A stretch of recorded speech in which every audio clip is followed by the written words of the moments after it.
Paris, 1895. La marque Clicia s'installe place Vendôme. Le premier institut de beauté au monde ouvre ses portes. Par la suite, sa prestigieuse école esthétique. La marque Clicia devient la favorite de cours royales et de célébrités. Ses cosmétiques sont distribués dans 40 pays, jusqu'aux Amériques et la Chine. Clicia produit plus d'1 millier d'articles, parfums et soins du visage. Clicia, un siècle plus tard, vous propose des soins riches de son savoir-faire et ses secrets d'excellence. Des rituels chronobiologiques matin, soir et week-end. Clicia, le temps est mon partenaire.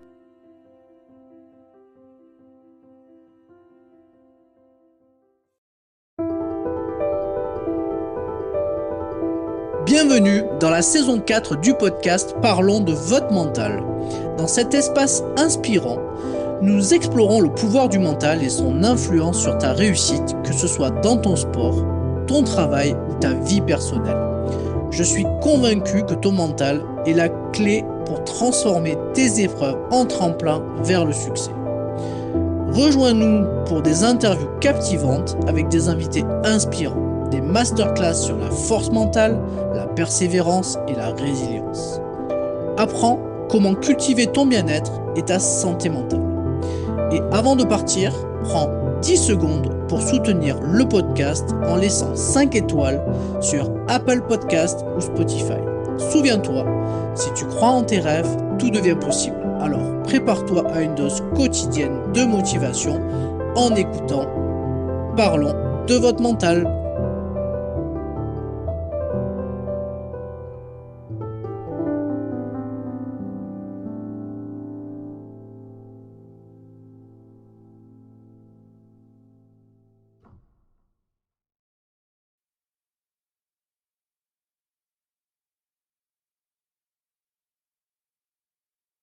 Aujourd'hui, j'ai le plaisir d'aller à la rencontre de Yasmina. Salut Yasmina. Salut, merci de me recevoir.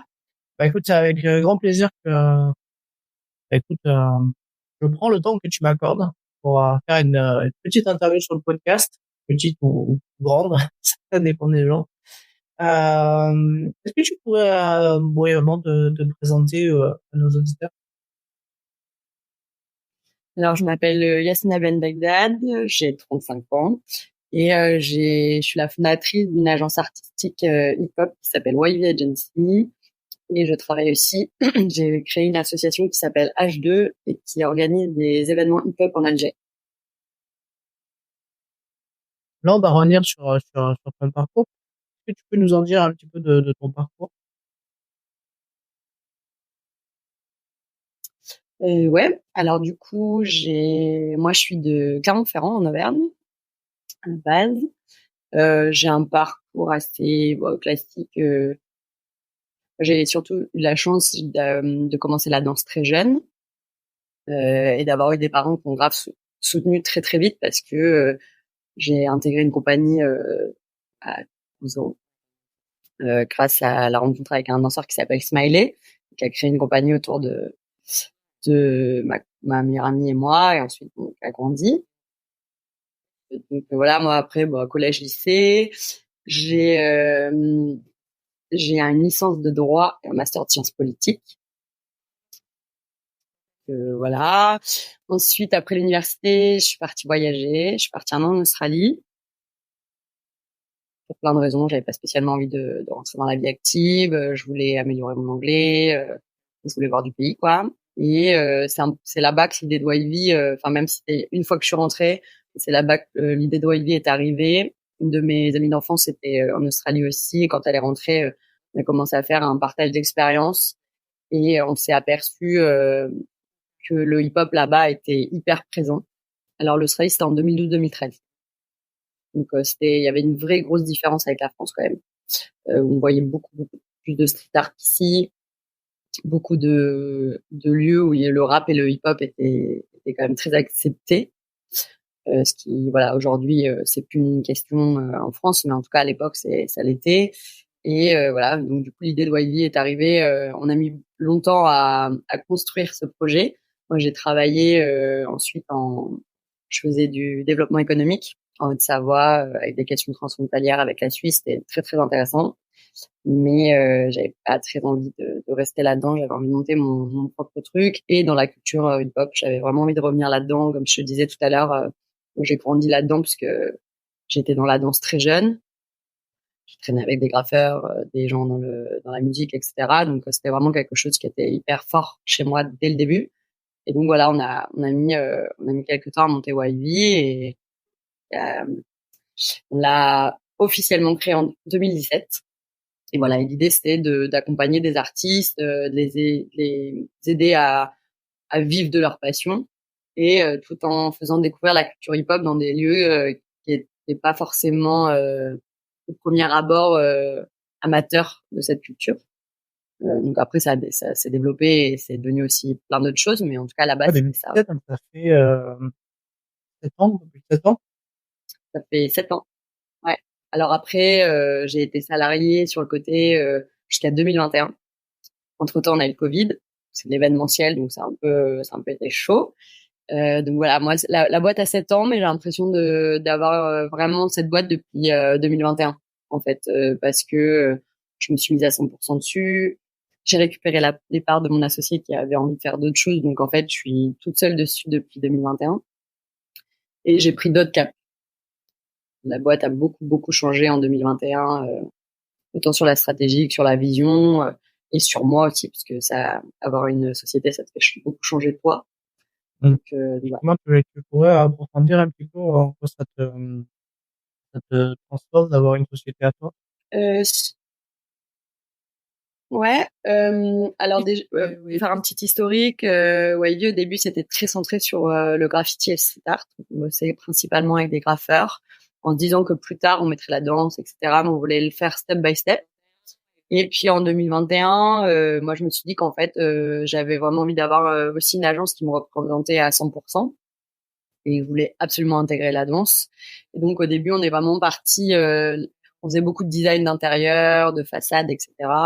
Et ensuite, moi, je voulais vraiment ce qui m'intéresse, moi, c'est monter des projets artistiques, donc, autour de la danse, du graffiti, de la musique, etc. Mais vraiment des projets. Donc, tu vois, par exemple, aujourd'hui, on propose des shows pour des boîtes, on propose des team building. Donc, comment, par exemple, la danse peut avoir un impact chez tes collaborateurs, etc. Moi, c'est vraiment ce truc de comment les valeurs de la culture hip-hop peuvent avoir un impact chez toi, comme elles ont eu un impact chez moi. Voilà, donc après elle continue d'évoluer, etc. Et l'évolution chez moi, moi si on m'avait dit que je montrais une boîte un jour, j'aurais dit mais jamais. J'avais pas du tout l'impression d'avoir le caractère pour monter une société, pas du tout. Faut avoir une espèce de hargne commerciale et un mindset un peu business que moi j'avais pas du tout. Je pense d'ailleurs si je l'avais pas monté avec mon associé, j'aurais pas monté, ou peut-être plus tard, mais en tout cas j'aurais pas monté à ce moment-là, c'est sûr. Et donc ouais, ça m'a forgé le caractère, où ça a un peu, c'est venu un peu mettre en avant peut-être des traits de caractère que j'avais mais que j'avais pas exploité, ou dont je me rendais pas trop compte que j'avais. On dit souvent que, alors moi je les compare souvent, hein. Pour moi, un entrepreneur, c'est un peu comme un athlète, quoi. Ouais, grave. Grave, c'est exactement ça. Il y a vraiment des caractéristiques communes faut être quand même très persévérant. Je pense que tu sois en associé ou tout seul, aussi, mais je pense que tout seul, c'est vraiment, il faut t'auto-motiver tout seul, faut être régulier, ce qui est très, très compliqué. Faut gérer le stress comme un athlète, comme un artiste, faut s'entraîner. En fait, le travail d'un entrepreneur, c'est l'entraînement d'un athlète aussi, parce qu'il faut vraiment travailler sur des sujets, faut s'améliorer sur d'autres, faut pas lâcher. Et c'est de l'endurance en fait, être entrepreneur. Ça s'arrête jamais, tu vois. C'est d'ailleurs la preuve. Hein, il y a plein de gens qui disent non mais il faut que tu prennes des vraies vacances. Tu vois, dans le discours souvent on dit ça, on dit les entrepreneurs ont grave du mal à lâcher, mais en même temps c'est hyper important de souffler et ensuite de reprendre. Tu vois, ben, c'est comme ta phase de vacances avant la pré-saison, tu vois, où tu reviens. Donc c'est un peu ouais, il y a énormément de points communs et faut vraiment Ouais, c'est vraiment une course de fond, quoi. Faut vraiment être hyper endurant pour moi. Ok, bah, ça tombe bien. De toute façon, on va parler de ton mental et en fait la manière dont tu le perçois et ta philosophie par rapport à travers ce mot-là. Comment tu le décrirais, ce mot, le mot mental? Tu devais nous l'expliquer, nous le décrire, en tout cas dans ta cartographie du monde à toi. Mon mental, je pense que je suis, alors dans le sens positif et négatif, je suis extrêmement têtue. Donc, je pense que c'est ça qui me booste. J'ai la capacité si je me réveille avec une idée, je vais aller l'exploiter au maximum. Je vais aller la, la travailler pour voir si elle est faisable. Mais je suis très dans ok, j'ai une idée, je sais pas si elle est viable, je sais pas si elle est intéressante, mais en tout cas, je vais faire toutes les hypothèses et je vais chercher pour voir si elle l'est. Si elle est possible, je vais aller la tester. Et par contre, j'arrêterai pas jusqu'à ce que mon cerveau un jour me dise stop. Donc, je pense que ça, c'est un trait de caractère qui m'a grave aidé pour YV d'ailleurs, et puis même pour les projets en Algérie. Il faut être hyper résilient aussi. C'est important vraiment. Je pense que là-dessus, ouais, être têtu et résilient, c'est des gros traits de caractère que j'ai. Je suis aussi dans l'émotionnel, c'est très, tu vois, c'est un peu cyclique, tu vois, et ça c'est quelque chose que j'essaye de gérer parce que j'ai l'impression, je sais pas si c'est pour tout le monde, mais en tout cas moi, dès que j'ai une mini bonne nouvelle, et dans YV, tu vois, ce côté ascenseur émotionnel, parce que le matin je me réveille, j'ai une bonne nouvelle, ça va être génial, ça va me surmotiver, et alors que ça peut être un truc très factuellement pas hyper important, tu vois, ou pour l'extérieur pas hyper important. Par contre, tu vois, j'ai un, un petit moment mort dans la boîte, ça va me tuer, quoi. J'ai vraiment aussi du mal avec la stagnation. Et donc du coup, tu vois, il faut que ça avance, quoi. Il faut que ça avance, il faut qu'il y ait des choses qui se passent. Mais du coup, s'il y en a pas, il faut que ce soit toi qui crée les trucs, tu vois. Donc voilà, je suis un peu tout le temps dans mais je pense que c'est ça qui me bosse. Je pense que j'ai un mental qui s'arrête pas, tu vois, dans le bien et dans le pas bien d'ailleurs.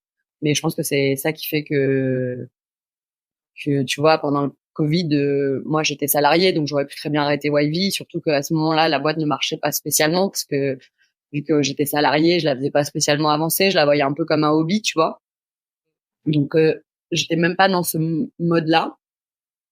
Le Covid arrive, donc pas d'événementiel. Moi, j'avais un salaire à côté, et puis j'avais un bon boulot. Mon boulot était assez cool, et j'aurais pu arrêter. Mais du coup, il y avait un moment donné où je me suis posé la question en disant bon, c'est soit tu testes à fond YV, parce que si t'arrêtes maintenant, bah t'auras un peu le truc de ouais, tu l'as essayé mais pas à fond. Moi, j'ai un peu du mal avec c'est pas aller jusqu'au bout du truc, tu vois.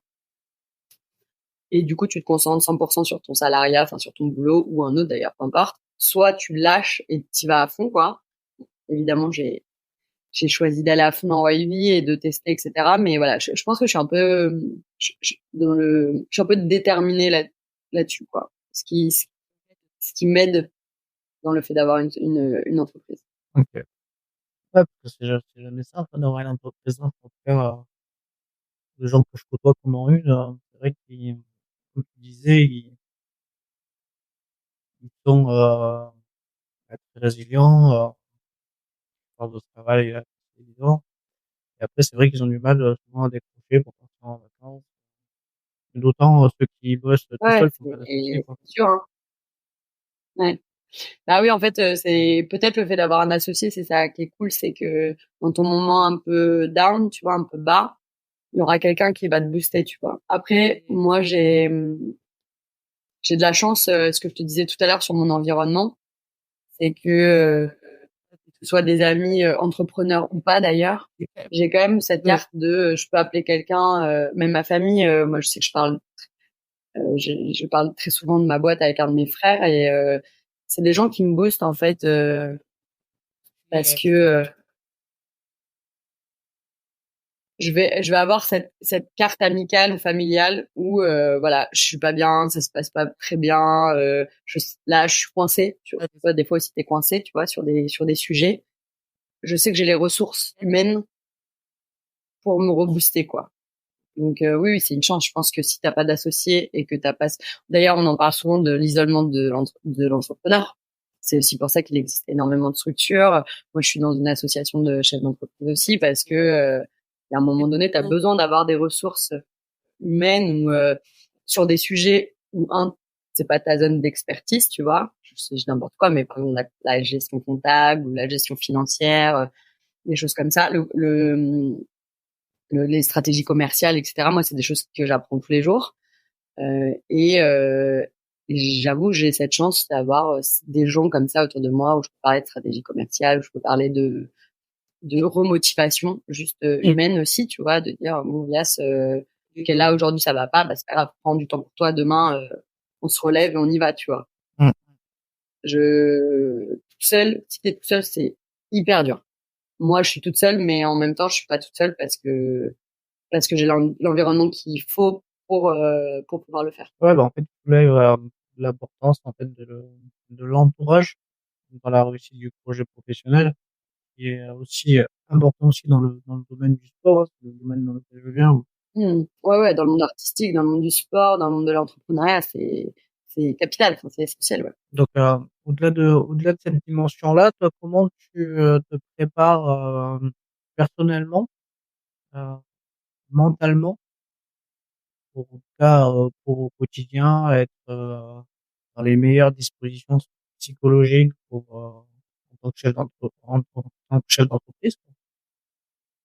Euh, alors moi, je suis pas du tout dans le dans la préparation. Ouais, j'ai zéro mantra ou j'ai zéro routine pour le coup. Euh, si j'ai pas bu mon café, faut pas me parler. Mais en vrai, je suis pas trop. Je sais que par contre, quand je suis en difficulté avec moi-même, je vais marcher et j'écoute de la musique. Et ouais, je pourrais dire que ça. Je n'ai même pas de. Tu vois, il y a des gens qui se réveillent le matin. Il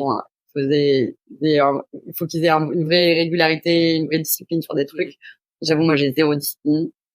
Euh, c'est vraiment, voilà, je me lève, j'y vais. Après, moi, je suis très du matin, donc j'ai pas cette problématique-là à me motiver le matin. Euh, donc, pour le coup, voilà, moi, je me lève et il faut que je m'active tout de suite, quoi. J'ai un petit côté, si je si je suis molle le matin, c'est que je sais que ça va être une matinée où je vais me laisser vivre et ça va être beaucoup plus lent. Mais non, en général, voilà, je me lève assez tôt, tu vois, et je suis très speed moi en général. Donc non, je suis pas hyper disciplinée Ah oui, mais après, c'est là-dessus. justement, c'est un peu l'intérêt de tous ces épisodes où je vais à la rencontre de plein de personnalités différentes, plein de gens différents. Et Ouais. moi, mon objectif, c'est de montrer aussi que chacun fait comme il a envie, en fait. Et la seule chose qui est Oui, c'est importante, ça. je pense, c'est de se connaître. Voilà, moi je fais comme je pense que ça me va. Après, tu vois, il y a toujours des trucs que tu te dis, t'aimerais bien améliorer. Tu vois, moi ça fait 2 ans, je me dis, bah ça serait bien que je me lève le matin pour aller courir, parce qu'en plus j'aime bien courir, tu vois. Mais genre le matin, voilà, c'est pour l'instant c'est dans ma tête, tu vois. Je le fais pas spécialement, mais là pour l'instant c'est ouais, c'est une routine qui me va. Après, c'est plus peut-être en termes d'hygiène de vie, tu vois, où il faudrait peut-être faire un peu plus attention. Si tu te mets dans une cadence de régularité, soit sportive, soit peu importe d'ailleurs, tu vois. Mais ouais, c'est pour l'instant, ouais, c'est un truc que j'ai pas du tout. Et tu vois, j'ai pas ce truc aussi d'organisation du temps. J'organise mon temps au travail sur des tâches, mais après, je sais que, tu vois, pour en parler très souvent avec plein de potes, ou plein d'entrepreneurs, tu vois, il y a des gens qui sont très cadrés, très, le matin je fais ça, le midi je fais ça, le soir je fais ça. Moi, j'ai pas du tout ce truc. Après, je l'ai jamais eu, hein. Même quand j'étais à l'école, j'étais pas, j'étais une élève en moyenne, enfin, j'avais pas de problème, mais j'avais pas du tout de discipline ou d'organisation de travail, tu vois. Je suis très, j'organise dans ma tête et puis j'y vais, tu vois. Ouais, mais ça serait, comment dire, Je vais pas dire qu'il y a une méthode qui est meilleure que l'une ou que l'autre. Ce qui est important, c'est de bien se connaître et, comment dire, de savoir, va arriver à l'objectif avec, ta manière de fonctionner, hein, au final. Ouais, c'est ça. En fait, je pense que l'important, c'est vraiment de se connaître et du coup d'adapter en fonction de soi. Après, effectivement, je pense que moi là, tu vois, si tu me dis qu'est-ce que tu améliorerais sur ta journée, effectivement, il y a des outils aujourd'hui qui existent d'organisation, plus sur le côté, moi, ce serait peut-être plus sur l'optimisation de mon temps, où vraiment, j'ai un petit côté un peu bordélique, tu vois, dans ma tête, donc du coup, je fais un peu au moment et à la priorité et assis. Je pense qu'il y aurait une petite marge, enfin une grosse marge d'amélioration sur l'organisation et les outils, tu vois. Mais après sur moi ma façon de fonctionner, je la connais très bien et elle me correspond. Donc là c'est cool. Après je pense que j'ai une marge d'amélioration énorme quand même. Après, très souvent, quand on travaille avec des gens sur ces aspects-là qui veulent, fasse, améliorer quelque chose, souvent on a déjà une stratégie, des rituels qu'on met en place de manière un petit peu, inconsciente et regardez, c'est pas forcément, comment dire, les moyens qu'ils donnent pour, si, il faut les regarder, mais ce que je veux dire, c'est qu'à un moment donné, tu sais le résultat que tu arrives à produire avec la méthode que tu utilises. Donc si cette méthode-là, elle fonctionne et que tu as des résultats avec, je vois pas l'intérêt d'en changer, quoi. Ou alors, il faut pouvoir avoir peut-être plus de Oui, résultats, oui, quoi. non, t'as raison, c'est sûr. Après, t'as un moment donné où c'est une méthode qui fonctionne, mais par exemple, moi je prends un exemple, tu vois, aujourd'hui j'ai une alternante et du coup ça m'aide énormément, mais la prise de décision et la charge de travail elle t'imprime quand même beaucoup. Je me dis vraiment il y a des moments où tu sais, t'as des moments où c'est assez calme et donc du coup ta méthode de travail elle marche très bien, mais t'as des moments de gros rush où tu sais pas pourquoi il y a tout qui tombe dessus. Moi, à ce moment-là, je me dis, je sais très bien que si c'était un peu plus cadré, je gagnerais en stress, tu vois. Je gagnerais en stress et en efficacité. Mais parce que, j'ai toujours fonctionné comme ça dans l'espèce de rapidité, tu vois. Moi, pour le coup, je suis beaucoup plus efficace quand il y a de l'urgence, tu vois, je le sais, j'ai toujours été comme ça, même quand j'étais à la fac, tu sais, ce truc où t'as tes copains qui sont hyper organisés sur les révisions, ils ont fait un plan sur 3 mois, et toi t'es là, t'attends le dernier moment pour te dire, tu dors pas, c'est pas grave, mais tu révises 2 jours avant ou la veille, tu vois. Moi, je faisais partie de ce genre de personne, quoi. Quand t'as une boîte, c'est plus compliqué, tu vois, faut jauger un peu, tu vois. Donc je me dis, il y a ces moments-là, où vraiment, il y a tout qui me tombe dessus que ce soit tu sais, des merdes comptables ou trop de demandes enfin, tu vois, et en même temps des prestats. Et donc, du coup, tu dis, OK, tu vois, en fait, toute cette partie-là, si je l'avais fait il y a 2 jours, on s'en parlerait pas, tu vois. Donc voilà. C'est plus là-dessus où je me dis, bon, j'ai quand même une petite marge de manœuvre, à améliorer avec moi-même. Mais effectivement, après, pour le moment, ça me va et ça marche. Bon, bah, Donc voilà. moi, Je c'est ce suis qu'il faut plus regarder. dans l'anticipation de plus tard, quoi. Ça fonctionne, c'est ce qu'il faut regarder. Bon, après, c'est sûr que après, ça cause du stress. Faut regarder à comment, une meilleure organisation peut, éliminer le stress. Mais comme tu dis que tu aimes bien être dans l'urgence, c'est que ça te rend efficace et performante. Du coup, c'est, Ouais. Ouais, c'est une balance à ouais, c'est ça, trouver, c'est un quoi. équilibre, Effectivement, hein, un équilibre. mais je pense que c'est aussi pour ça, tu vois, les gens qui se disent qu'ils sont pas très bons dans l'urgence, enfin que ça les fait paniquer, c'est aussi pour ça qu'ils anticipent beaucoup. Mmh. J'imagine il y a un lien avec ça. Moi, je sais que voilà, mon stress il monte, c'est du stress qui me. Alors, je sais pas d'où ça vient. Je me dis que ça vient de la danse parce que quand on dansait, tu vois, t'as ce stress de la scène, ce stress de l'approche de l'échéance qui m'a toujours hyper excitée, tu vois. C'était vraiment quelque chose de très moteur pour moi. Où je me dis que c'est pareil aujourd'hui, tu vois, ce truc, tu vois, moi dès que j'ai une presta, ça me stimule à fond. Il y a plein de choses à faire. Bah ouais, en fait, ton cerveau il s'est construit pour qu'en fait ta journée elle soit au taquet, elle soit toute organisée dans l'urgence, etc. gérer des gens. Enfin, moi, je le vois là. Un des exemples que j'ai qui est le plus révélateur, c'est les événements en Algérie, parce que pour le coup, on gère de la distance, on gère beaucoup de gens, on gère de la logistique et un événement en même temps. Donc du coup, ce truc-là, tu vois, c'est non-stop, quoi.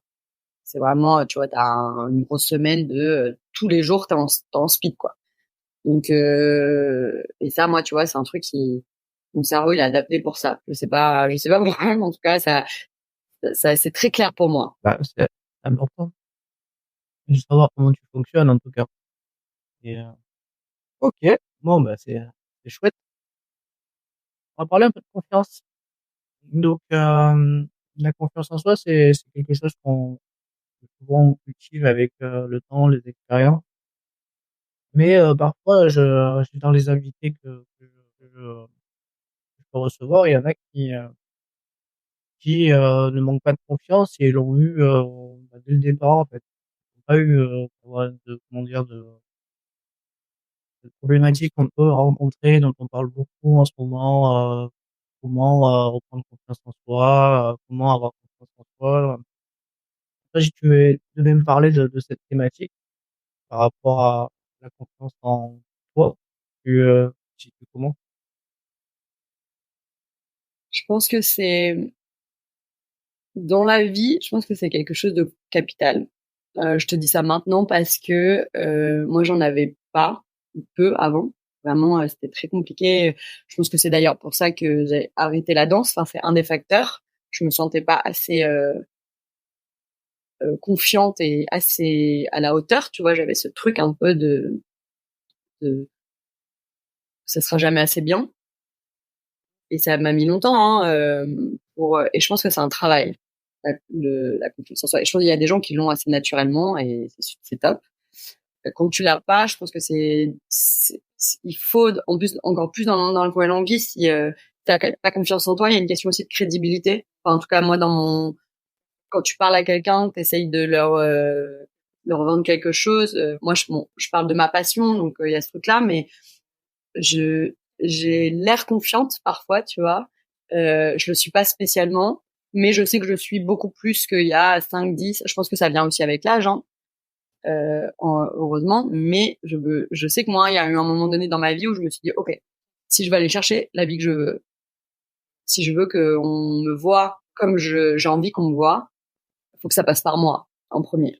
Faut que moi j'ai quand même un peu plus confiance en moi, faut que j'ai confiance en mes idées. Tu vois, moi j'ai souvent des idées un peu arrêtées. Tu vois, une vision des choses, mais il faut que tu aies cette confiance pour parler, quoi, pour qu'on te croie, pour qu'on ait envie de travailler avec toi, pour qu'on ait envie de te suivre sur des choses un peu folles, un peu pour donner envie, tu vois.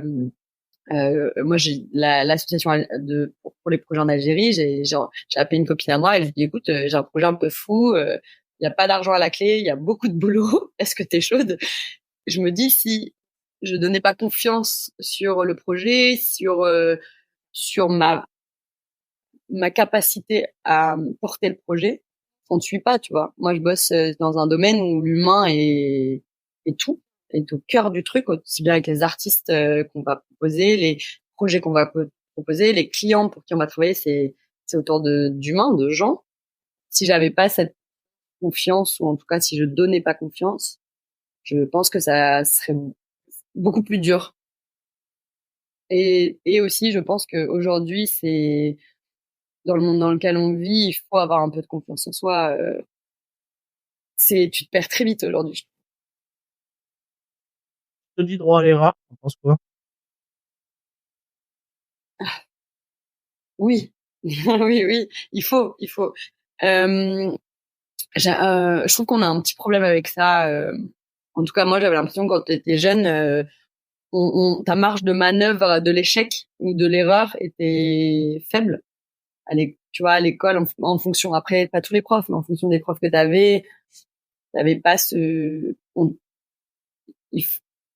être pas bon ou rater un truc ou on t'apprend pas juste à te relever et te dire c'est pas grave, vas-y viens, on se relève, on y va. Dans l'entrepreneuriat, tu vois, en France, on a aussi un peu un souci avec ça, de dire si ta boîte elle plante, c'est un échec. Non, c'est pas un échec. Hein. Tu peux en faire 10 dans ta vie des boîtes, tu vois, mais c'est juste d'apprendre à dire ok, t'as le droit de te planter, t'as le droit de pas savoir, t'as le droit de tout donner et que ça marche pas, mais viens, on se relève. Moi, le droit à l'erreur, il est intéressant pour moi là-dessus, en fait, de dire ouais, plante-toi 100 fois, mais viens derrière, on se relève avec les nouvelles clés, parce qu'en fait, l'erreur t'apprend. C'est d'ailleurs dans tous les domaines, c'est d'ailleurs à ce moment-là qu'on se met en question, on réfléchit, etc. Bien sûr, il faut le droit à l'erreur. Je pense qu'il faut encore plus parler de droit à l'erreur. Ouais, c'est clair. C'est clair. En tout cas, dans le monde de l'entreprise, c'est vrai que il y a des cultures, notamment les cultures anglo-saxonnes, là. Souvent tu sais, avec les banques, souvent quand tu prends ta boîte, les banques, elles sont un peu réfractaires à te prêter de l'argent, alors que aux États-Unis ou dans d'autres pays, en fait, ils estiment. Exactement. J'avais un prof à l'université qui en parlait hyper bien. Il avait monté plusieurs boîtes et il disait à l'échec de la première, j'ai 0 banque française qui m'ont suivi, quoi. Ou enfin où il a galéré. Il disait aux États-Unis, par exemple, bon, je fais pas l'apologie des États-Unis, mais en tout cas là-dessus, vu qu'ils ont un état d'esprit beaucoup plus entrepreneurial, etc. Une banque, quand tu te plantes, quand t'as un nouveau projet que tu y retournes, elle est beaucoup plus apte à te suivre parce qu'elle se dit, OK, la personne, elle a appris de son erreur, de son échec, elle a remonté un projet avec des nouvelles billes, des nouvelles compétences, du coup. OK, moi, je la suis parce que potentiellement, la prochaine, elle sera beaucoup plus structurée et solide, tu vois. Nous, on a plus ce truc de dire, ah ouais, il a échoué, ouah, c'est chaud, tu vois. J'ai pas trop envie de suivre un loser, tu vois. Alors qu'en fait, pas du tout. Ouais, c'est ça. C'est la prise de risque, quoi. Exactement. C'est différent. Mais ça, si t'es pas dedans, Et c'est compliqué parce qu'on te l'apprend. Je trouve qu'on te l'apprend pas en fait. Après, je l'apprends peu. Hein. C'est ce que j'aime moi par exemple avec l'art, tu vois, avec la danse par exemple. non, mais en France, on t'apprend pas à être, on t'apprend en étant à l'école, on Non, t'apprend pas ça à c'est sûr, devenir, ça c'est sûr. Mais c'est aussi pour ça que je pense que le sport et l'art c'est hyper intéressant par exemple quand t'es jeune, parce que moi je sais que la danse, bah, tu foires enfin tu foires un battle ou tu foires même tu vois tu montes sur scène, tu te plantes, bah tu continues en fait parce que t'es sur scène, il y a des gens en face de toi et ta prochaine scène elle sera mieux parce qu'en fait entre cette scène là et cette scène là tu vas taffer donc en fait tu seras meilleur, tu vois. Donc c'est de dire ok. Et le sport, c'est pareil. T'as raté un match, la semaine prochaine, il y en a un autre, en fait. Alors ouais, t'as des compètes, enfin, t'as des matchs plus importants que d'autres, mais en tout cas, le sport et l'art t'apprend ce truc-là beaucoup plus tôt et beaucoup plus vite que l'école, quoi. j'ai envie de parler avec toi du regard des autres. Est-ce que le regard des autres, alors, bon, c'est dans la danse, mais, il y a toujours des gens qui regardent. Quand tu as dû, travailler pour t'en affranchir ou finalement tu as jamais trop prêté attention au regard des autres? Je te dirais que je tends à ça. J'aimerais beaucoup. Je trouve que c'est un des trucs, c'est très dur. Je sais pas, si beaucoup de gens, je connais des gens qui s'en fichent. Je peux pas dire ça, moi. Je pense que c'est encore important pour moi. Euh, Après, moi, j'ai plus ce truc c'est le regard des gens qui sont proches de moi qui m'intéresse le plus maintenant. Je pense qu'avant, j'étais, tous les regards des gens me faisaient peur dans le sens où j'y prêtais attention et ça jouait sur moi. Plus je vieillis, plus c'est vraiment mon entourage qui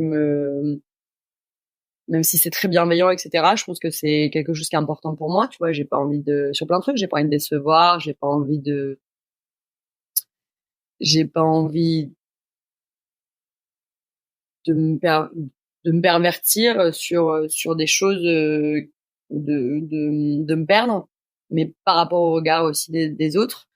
Après, c'est quelque chose sur lequel, tu vois, je parlais de travailler sur la confiance en toi, c'est quelque chose sur lequel je travaille aussi. Tu vois, je me mets des petits objectifs de vie avec moi-même, et je sais que le regard des autres fait partie de ce truc-là, de dire en fait, ça peut être enfin une ligne directrice au fond de toi, tu vois, pour avoir une espèce de cap, tu vois. Mais m'affranchir de ce truc-là fait qu'en fait, je vais chercher la vie que je veux. Parce qu'en fait, si tu fais attention au regard des autres, t'as toujours ce truc de dire, OK, j'ai envie de faire ça, mais est-ce que ça va avec ce que les gens vont penser de moi? Alors que si tu travailles pour t'en affranchir, tu vas être du coup sur du 100% toi, tu vois.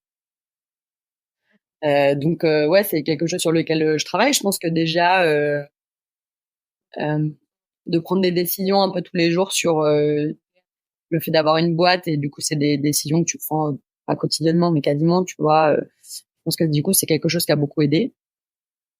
Tu vois, moi avant de monter ma boîte, j'étais quand même dans un CDI avec un salaire, j'avais un super appartement, et j'ai tout lâché, tu vois. Je me suis retrouvée au chômage, je suis remontée à Paris dans 15 mètres carrés.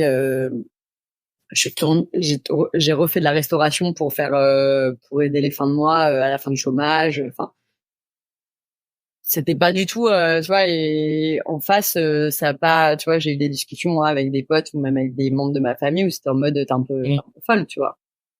T'es un peu folle, tu vas faire du hip-hop, quoi. Tu vas proposer des projets hip-hop.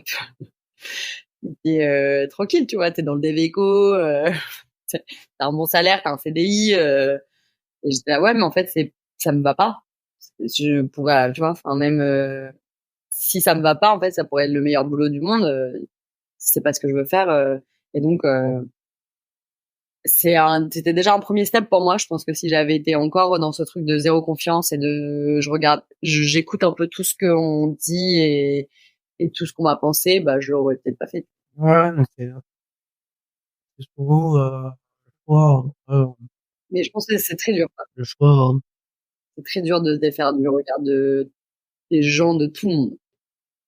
ouais, c'est pas évident, en fait, entre de faire le choix entre le confort salarial et puis, qui t'amène, forcément, du coup, à avoir peut-être une vie plus agréable d'un point de vue matériel, et ensuite, bah, le choix, bah, d'une vue peut-être, peut-être moins matériel, mais, tous les jours, tu fais quelque chose qui te plaît, mais, même pour autant, si tu gagnes moins ta vie, pendant un petit moment, après, bon, la vie se développe, tu peux gagner bien ta vie aussi. Mais, Mm. ouais, c'est des vrais choix, quoi. Ouais, ouais. Je trouve un des trucs qui aide beaucoup, je trouve, à s'affranchir un peu du regard des autres. Moi, je sais que j'ai pas mal de conversations enfin, j'ai un environnement amical très différent. Vraiment des gens ont des vies de famille très différentes, des cultures différentes, des boulots différents, donc des histoires différentes, tu vois. Et du coup, c'est des sujets, on parle beaucoup de sujets comme ça, de se pousser un peu, tu vois. Et en fait, quand tu vois, je pense à une personne en particulier, mais j'ai un très bon ami qui vraiment essaye avec lui-même de casser tous ces codes petit à petit, tu vois. Et vraiment de dire, en fait, j'ai envie d'arriver à un stade où vraiment c'est mes codes à moi. Je vais créer mes propres codes. Donc, je vais créer ma propre vie avec, en gardant des valeurs fondamentales et des principes fondamentaux de vie que je pense qui sont hyper importantes, tu vois. Mais je vais aller chercher et donc hyper curieux sur la vie, hyper, tu vois. Et en fait, je trouve que c'est des conversations.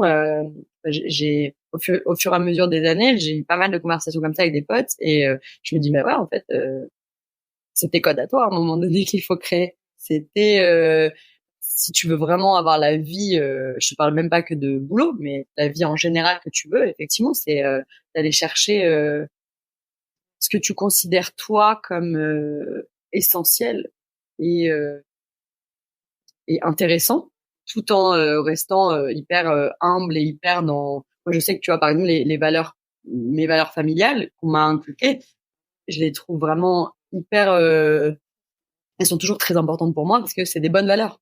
Et même à 35 ans, je trouve que c'est des bonnes valeurs. Tu vois, il n'y a pas eu ce truc de non, non, je remets en question tout. Non, non, moi, je pense qu'on m'a éduqué avec des bonnes valeurs. Mais maintenant que j'adapte à ma vie aujourd'hui, tu vois, que je vais pas faire comme moi j'ai 3 grands frères, tu vois, on est très proches, mais par contre on n'a pas la même vision de la vie, tu vois.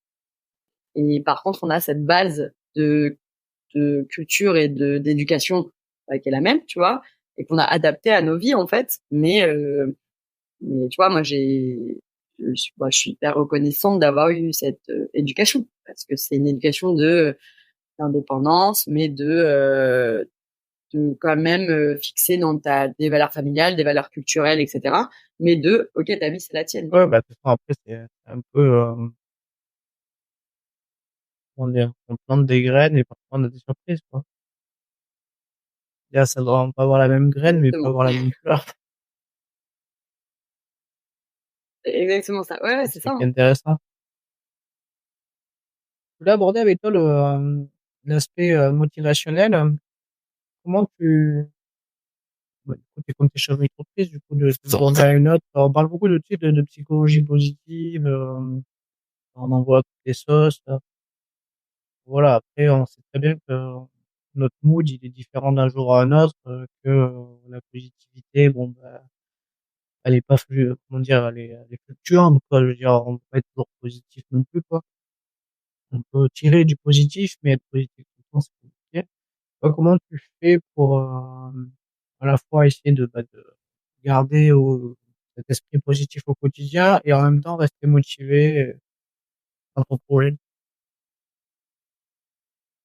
Ça, c'est une bonne question. Oui, effectivement, c'est pas tous les jours. Moi, si je peux demander à plein de gens, je pense que je dois dire 10 fois dans l'année, c'est bon, j'en ai marre, arrête. Mais la chance que j'ai, c'est que c'est un métier passion. Enfin, moi, c'est un métier que j'ai choisi, enfin que je me suis inventé d'ailleurs, autour de ma passion. Donc en fait, à partir du moment où je parle de ce que je fais, j'aime ça. Enfin, vraiment, j'adore ça. Je pourrais te parler de YV ou des projets qu'on fait ou des objectifs que j'ai autour de YV ou de H2 Art. Je peux t'en parler pendant des heures parce qu'en fait, c'est vraiment qui je suis en fait. C'est là aussi la difficulté, tu vois, de ce choix de boîte, c'est que en fait, effectivement, même quand ça marchait pas, j'aurais pu arrêter. Et en fait, non, parce que je pense que ça représente vraiment qui je suis, parce que bah je l'ai structuré autour de ce que j'aime en fait. Donc je ne travaille en termes d'artistes, je ne travaille qu'avec des artistes que j'aime beaucoup, tu vois, euh, que j'ai envie de faire monter. Enfin, tu vois, on a ce truc de monter des projets pour des gens, je trouve ça trop cool. Donc il y a ce truc-là qui me motive, même dans les moments où vraiment c'est très down. Je me dis ok, je me vois en fait rien faire d'autre. Alors si demain YV vraiment ne marche pas, bah, ça sera peut-être autre chose, mais en fait ça sera toujours autre chose dans ce truc-là, tu vois. Donc ça, je pense que c'est ma réelle motivation. Après, je fonctionne beaucoup au projet. J'ai rarement rien à faire. Aussi parce que je me cherche des choses à faire. Hein. Tu vois, aujourd'hui, j'ai YV, j'ai l'association d'Algérie qui me prend énormément de temps. Je manage une rappeuse. Donc en fait, ma motivation, c'est les projets que je me trouve en fait. Parce que c'est que des projets qui me passionnent. Je suis à 1000% sur chaque truc, tu vois. Donc en fait, je pense que c'est ça ma vraie motivation. Même quand ça marche pas, même quand ça va pas, même quand j'ai pas envie. C'est vraiment des gens où t'as pas envie, quoi. Je sais que la motivation, je vais la retrouver toute seule parce que vraiment, je pense que ce que je fais, c'est qui j'ai décidé d'être, tu vois, aujourd'hui. Dans 5 ans, je te dirai peut-être autre chose, mais pour l'instant, ça correspond beaucoup à ce que j'ai envie d'être et ce que j'ai envie de faire. Peut-être, bah oui, tu m'en as dit d'ailleurs, tu m'as dit que des fois tu avais un peu de stress, mais plutôt du stress positif. Quand tu as de la pression, on peut considérer un peu comme du stress plutôt négatif. Comment tu gères? Ouais, je suis quelqu'un de très stressé. Bon, après, t'as du stress négatif, hein, sinon ça paralyse un peu, mais effectivement, le bon stress pour moi, ouais, c'est le stress de l'activité. Le stress de monter un projet, ce stress-là est gérable pour moi. Après, tu vois, il y a d'autres stress. Le stress où la boîte, c'est pas pendant, t'as l'impression que ça stagne. Moi, ce stress-là, je sais pas encore le gérer parce que ça, tu vois, après, tu continues de travailler et tu dis que ça va aller mieux, mais c'est un truc qui est encore en work in progress parce que ça c'est vraiment des trucs.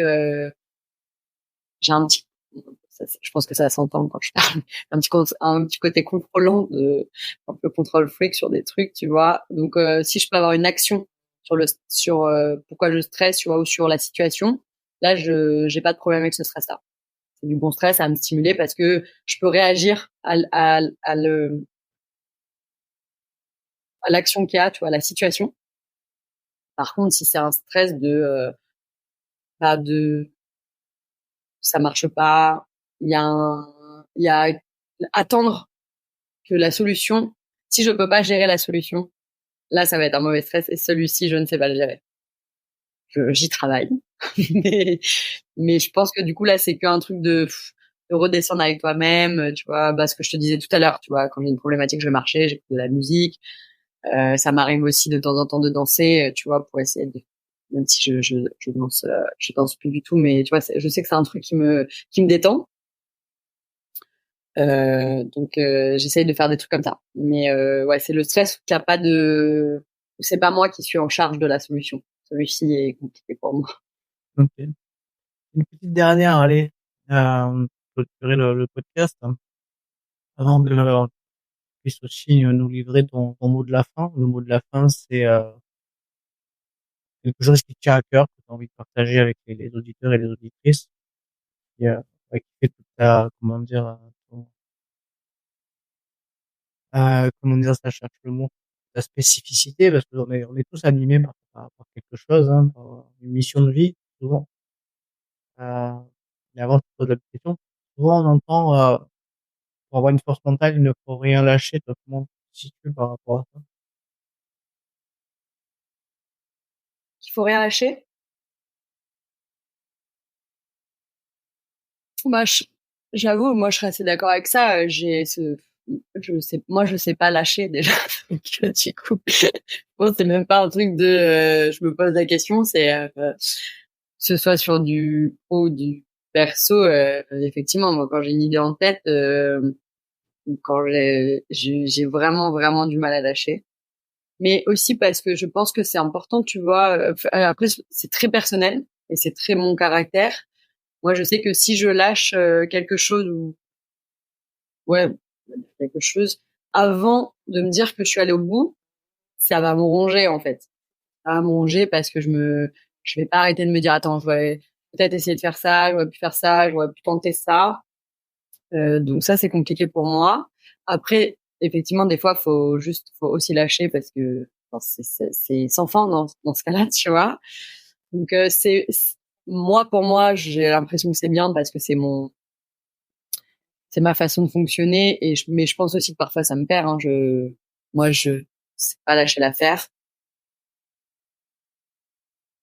Parfois du coup ça me prend beaucoup de temps sur des sujets parce que je me dis non, on teste, on tente, on y va, on fait, on verra. Alors que je pourrais très bien dire bah non, ça marche pas, on passe à autre chose qui marchera beaucoup mieux. Donc moi pour moi ben non, moi je lâche pas l'affaire. Après je pense qu'il faut balancer ce truc là, tu vois. Je pense que c'est pas toujours bien de rien lâcher vraiment genre tu vois jusqu'à la dernière branche, feuille de l'arbre faut savoir aussi des fois lâcher un peu et puis ça va aussi vachement avec le lâcher prise. Tu vois, moi je sais pas lâcher prise, je suis en tendu avec moi-même tout le temps, tu vois. Donc c'est un caractère global, tu vois, sur les trucs et puis bah voilà avec des réflexions avec toi-même, avec l'âge, avec des expériences, tu commences à lâcher un peu de lait sur des trucs. Euh, mais moi si j'avais lâché l'affaire, YV serait fini depuis longtemps. L'association d'Algérie tu vois, genre, on a eu un événement en mai dernier ça a été très très compliqué. Donc du coup, tu vois, j'aurais pu dire ok bon, on arrête, on passe à autre chose, on fait autre chose. Moi je lâche pas l'affaire si c'est important pour moi. Sinon Sinon, c'est pas grave. Et donc, je pense que si ça te tient à cœur, tu vois, c'est important, quoi. Moi, je sais que voilà, je lâche pas l'affaire si c'est vraiment important et que ça me tient à cœur et c'est des choses que j'aime et que je fais avec le cœur. Ok. Et ton mot de la fin, ça serait quoi? Qu'est-ce qui te tient à cœur? Du coup, en plus, c'est sur le mental. Donc, non, je pense que c'est en tant qu'entrepreneur, je pense que voilà, le mental, c'est vraiment un gros 70% quand même.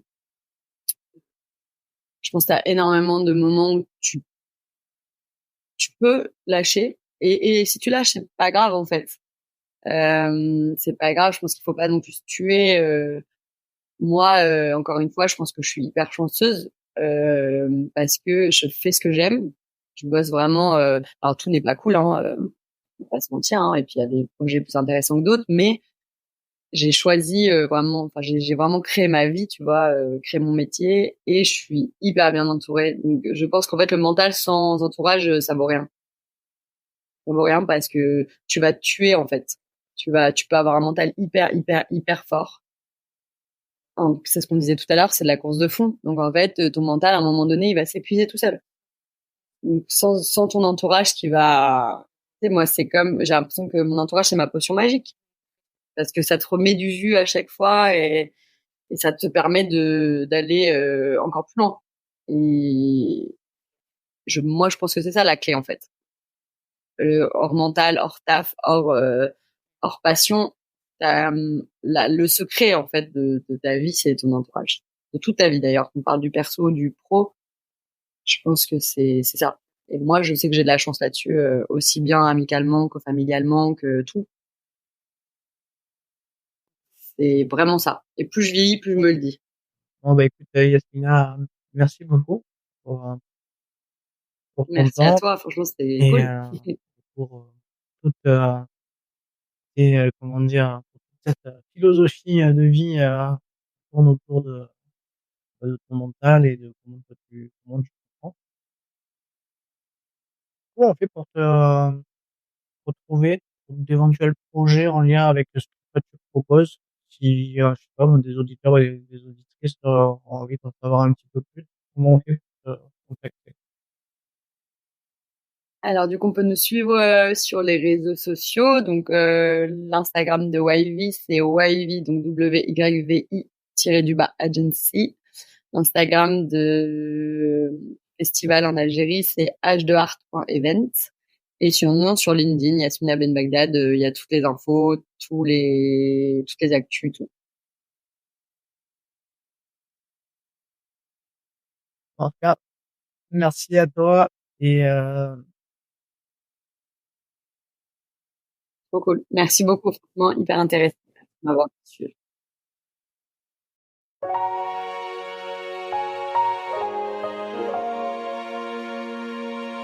Nous arrivons au terme de cet épisode captivant. J'espère que tu as pris des notes ou que tu t'es abonné à ma newsletter pour avoir accès au résumé. N'oublie pas de me suivre sur les réseaux sociaux tels que LinkedIn, Instagram et YouTube pour du contenu supplémentaire. Et devine quoi ? Tu peux me contacter directement sur mes réseaux sociaux pour bénéficier d'une séance gratuite où nous pourrons discuter de tes questionnements sur ta préparation mentale. Clique simplement sur les liens mentionnés dans la description de l'épisode. À très bientôt et souviens-toi, si on croit en ses rêves, tout devient possible.